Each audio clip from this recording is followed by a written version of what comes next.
ভাই, তবু বলে এই কষ্ট আর সহ্য হয় না ভাই। আমরা 2009 সালে মরে গেছি। দর্শক, একদিকে পুলিশ সদস্যরা ব্যারিকেড দিয়ে রয়েছেন, অপরদিকে বিডিআর সদস্যরা তারা কিন্তু বিক্ষোভ মিছিল নিয়ে এগিয়ে চলছে সেই যমুনা ঘেরাও কর্মসূচিতে।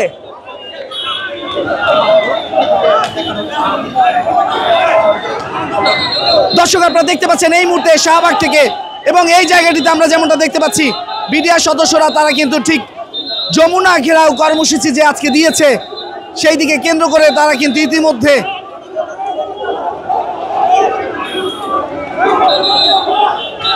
শাহবাগ চলে এসেছে। তারা কিন্তু আজকে পূর্ব নির্ধারিত সময় অনুযায়ী তারা এই জায়গাটিতে তারা কিন্তু ঠিক শহীদ মিনার থেকে তারা বিক্ষোভ মিছিল করেন, এবং বিক্ষোভ মিছিলে তাদের যমুনা ঘেরাও কর্মসূচি থাকে, এবং সেই যমুনা ঘেরাও কর্মসূচি কেন্দ্র করে তারা কিন্তু ইতিমধ্যে আমরা দেখতে পাচ্ছি শাহবাগে আসছে, এবং শাহবাগ এসে সেখানে কিন্তু পুলিশের ব্যারিকেডের সম্মুখে পড়তে হয়েছে।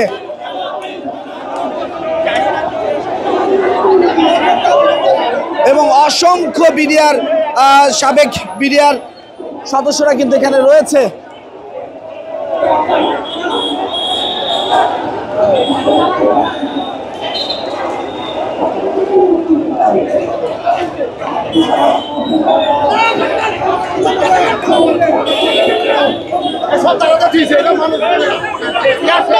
আমল থেকে কিন্তু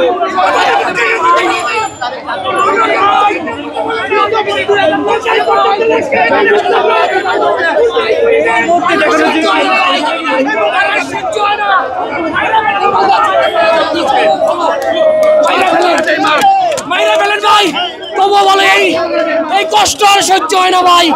আমরা 2009 সালে মরে গেছি।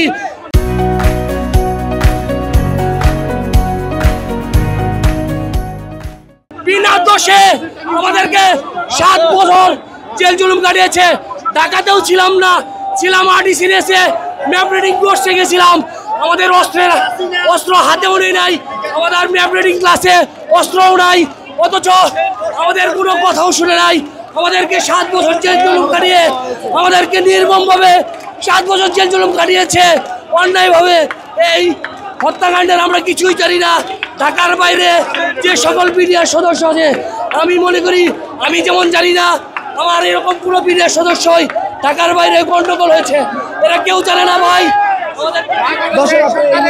শুনছিলেন ঠিক সাবেক যারা বিডিআর সদস্যরা রয়েছেন তারা যেমনটা বলছেন সেই কথাগুলো কিন্তু আমরা কালের কণ্ঠের মাধ্যমে আপনাদের মাঝে তুলে ধরছি, এবং তাদেরকে কিন্তু ঠিক এই মুহূর্তে ব্যারিকেড দিয়ে এই জায়গাটিতে শাহবাগ থানার সামনে তাদেরকে রুখিয়ে দিলেন বাংলাদেশ পুলিশের সদস্যরা। এবং তাদের যে আজকে যমুনা ঘেরাও কর্মসূচি রয়েছেন সেই কর্মসূচিকে কেন্দ্র করে তাদের যে পদযাত্রা সেই পদযাত্রা কিন্তু পুলিশ এভাবেই রুখিয়ে দিয়েছেন। এবং তাদের মধ্যে থেকে যারা সদস্যরা রয়েছেন অনেকে বলছেন এখানে অবস্থান করার জন্য, আবার অনেকেই কিন্তু তারা ব্যারিকেডের দিকে ডাকছেন বাকি সদস্যদেরকে, এবং এমন একটি পরিস্থিতি কিন্তু এখানে বিরাজ করছে। এবং এই জায়গাটিতে এই মুহূর্তে আমরা দেখতে পাচ্ছি অসংখ্য পরিমাণে পুলিশ সদস্য যারা রয়েছেন তারা কিন্তু ব্যারিকেড দিয়ে এই শাহবাগের যে জায়গাটি রয়েছে সেখানে কিন্তু অবস্থান নিয়েছে, এবং পুরো ব্যারিকেডটি রয়েছে সেটি কিন্তু এখন এক প্রান্তে রয়েছে পুলিশ সদস্য এবং অন্য প্রান্তে রয়েছে বিডিআর সদস্যরা। এবং এখানে যিনি ডিসি রয়েছেন, ডিসি মাসুদ আলম, যিনি রমনা জোনের দায়িত্বে রয়েছেন, তার সাথে কথোপকথন চলছে। তো দর্শক, এই ছিল শাহবাগের জায়গা থেকে বিডিআর সদস্যদের যে যমুনা ঘেরাও কর্মসূচি রয়েছে তার সর্বশেষ পরিস্থিতি। দর্শক, আপনারা যে যেখান থেকে দেখছেন আমাদের কালের কণ্ঠের সঙ্গে থাকুন, এবং সেই সাথে সকল আপডেট পেতে আমাদের সঙ্গে থাকুন। দর্শক, আপনারা দেখছিলেন কালের কণ্ঠের সঙ্গে রয়েছে আমি মোহাম্মদ রায়হান হোসেন।